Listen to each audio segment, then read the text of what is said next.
there was two people watching over me. In my mind, they were very ugly. One was like really big and one was like really like a dwarf looking person, but they were... Hi guys, welcome back to my channel. I have Ines with me today. She has just started her YouTube channel. I'm hoping that you've uploaded your first video by the time I upload this. But we made a second video for her channel today as well, where we went to Mother Shipton's Mother Shipton's cave in Knaresborough in North Yorkshire, and yeah, it was really cool. So this is kind of a link to her channel, because now we're going to be talking about how we believe babies can see ghosts. And yeah, to be honest, like I don't necessarily believe so much in the paranormal, but since having Edward, I can definitely sense that he can see things that maybe we can't. So one of the very first reasons why some people believe that babies and toddlers can see ghosts is very simply just because they're closer to the other side than we are, because they're so young and they were just born. So that's one of the reasons why some people think, well, yeah, babies can see ghosts. It links in with the theory of reincarnation, how when you die, a lot of people say that they can see a light. But apparently, theorists have said that the light is literally you coming out of your mum's vagina. And that there are like so many stories of reincarnation about how children can remember things from the past life. Yeah, because they often forget as they get older more of these details, unless there are cases where children had striking memories, and because their parents kind of like understood that and kept that going, now they still remember it. Yeah. But there's a lot of kids that will say things like, oh, I used to live in Thailand or whatever, and then no one will acknowledge it, and then they'll just forget about it. But maybe that was a memory of the past life. I think Kendall Ray talks a lot about reincarnation. Did you watch the one where it was about a guy that was on a plane? Yes. Yeah. That's a really famous story. The child had a memory of being on a plane and it crashing, and that's how he died. And he literally remembered the co-pilots of that plane. Yeah. He remembered so many things. He remembered exactly what type of plane he was flying.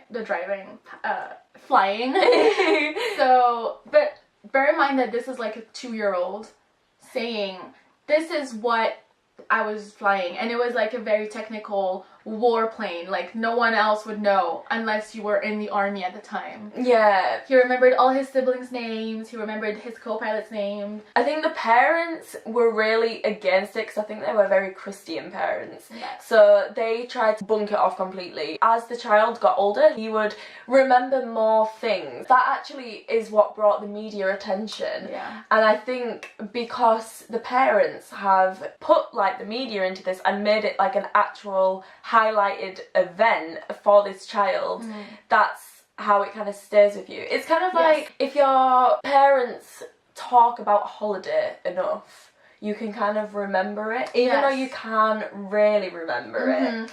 Yeah. From when you're like really young. But if they talk about it enough, you are gonna kind of have that memory, but it's a memory that's thought up through what your parents have described here. Right. So maybe because the media have been talking about it and it's been a very big part of their life, that is why they remember. Yeah, because it generally is like a consensus amongst the population that believes in reincarnation, that you just kind of forget everything as you grow older. So I think you're right about remembering your past life when you're older. Yeah, if you're an adult, you're less likely to believe a past life.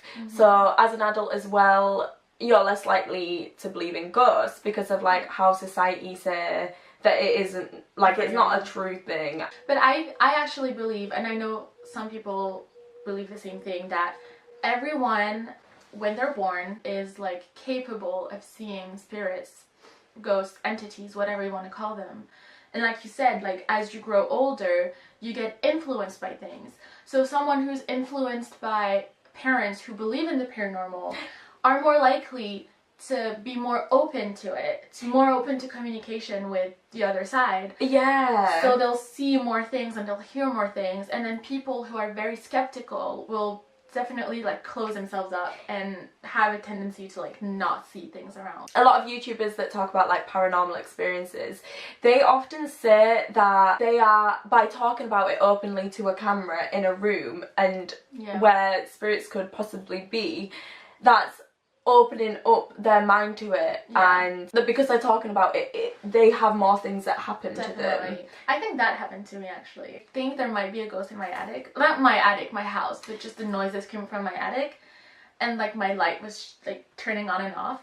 But that started happening the day after I used my pendulum for the first time. And the whole point of the pendulum is to communicate with spirits.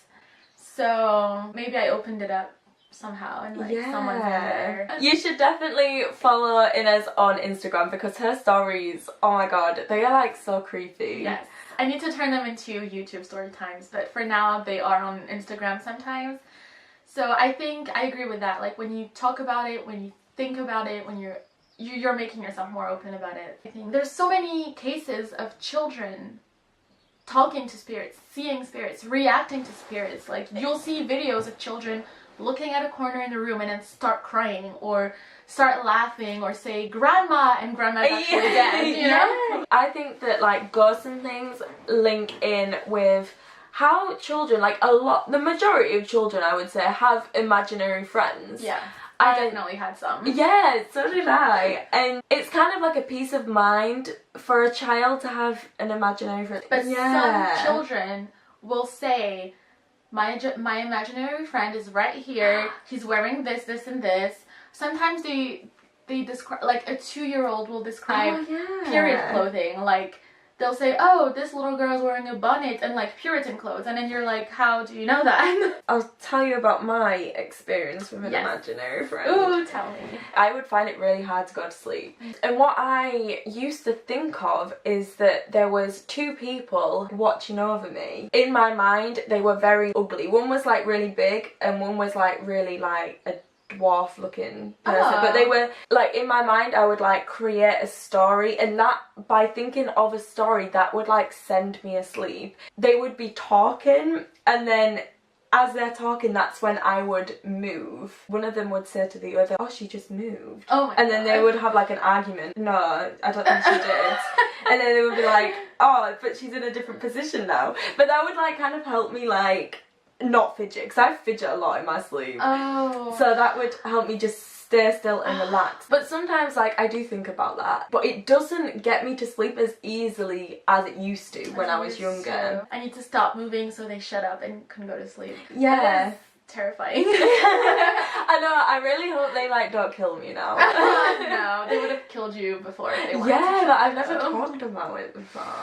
So actually I didn't really have any specifically imaginary friends that I saw and like could have been ghosts.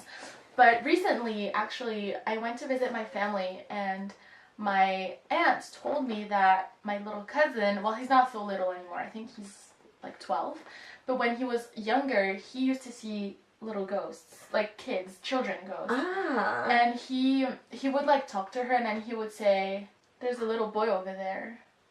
And that just creeped her out so much. And I think she said, she didn't really talk much about it. I need to investigate more. But she said that he does still see them, but he'll just like nonchalantly say, oh, there's a boy over there, like in the corner of the apartment or the house. Actually, a lot of my family members have paranormal experiences that I did not know of, and I'm going to try and make videos about them, because my other aunt, she was living in an apartment with her 5 children, and she just like did not feel good there. She felt like there was a dark presence. Yeah. And it turns out that the upstairs neighbors knew that there was a woman living there, and that she was very unhappy, and she died unhappy. And she died in that apartment. Oh my god. That was, so she found out after she like was already feeling like the place was haunted, because she went and investigated. She was like, I need to know what's happening. And the lights would come on and off all the time. There would be noises, and she said that one time the light came off and would not turn back on, and so she just sat with her kids on the sofa in the dark crying. Oh my god. How terrifying is that? Thinking, is something gonna happen to me and my children, my 5 children, and they were like tiny little toddlers as well. And maybe they are invited more because the children do believe in it. Are more open to it. Yeah. That could be why, to be honest. Yeah. And I think that her being open to it as well definitely makes it happen more. Yeah. A lot of people that talk about paranormal experiences are people that have experienced it themselves, and that's when they believe in it. And then I think the more you talk about it, the more...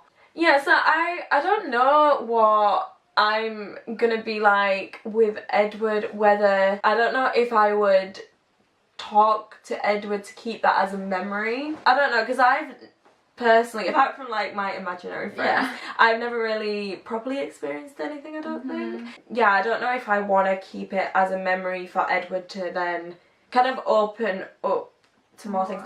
But then I think with films, you never get a film about a good spirit, do you? Because that would just be a boring horror movie. Yeah, like who wants to see that? No. But there are good spirits. Yeah. That's what I keep, because I'm obsessed with the paranormal, and all my friends are like really scared of it, and they always tell me like, you're gonna attract demons, and sometimes I tell them like, there are good spirits. There are more good spirits than bad spirits. Like, spirits are people, like, that passed away. Because we are told about bad spirits in the media, that makes us maybe more open to bad spirits. Because we're so afraid of them. Yeah, but if like people that actually start talking about good spirits and good presences, then they will become more open. Yeah, it's like attracting good fortune and manifesting things. If you keep jinxing yourself into like bad stuff happening to you, then... Yeah, exactly. Yeah. So that is it for today's video. Please go and check out Ines's channel. She will be doing more like paranormal things. Give this video a thumbs up if you want to see more of these on my channel as well, because I don't know, maybe if I like start talking about it more, maybe something might happen to me tonight. Make sure you hit that subscribe button, give this video a thumbs up, and I'll see you next time.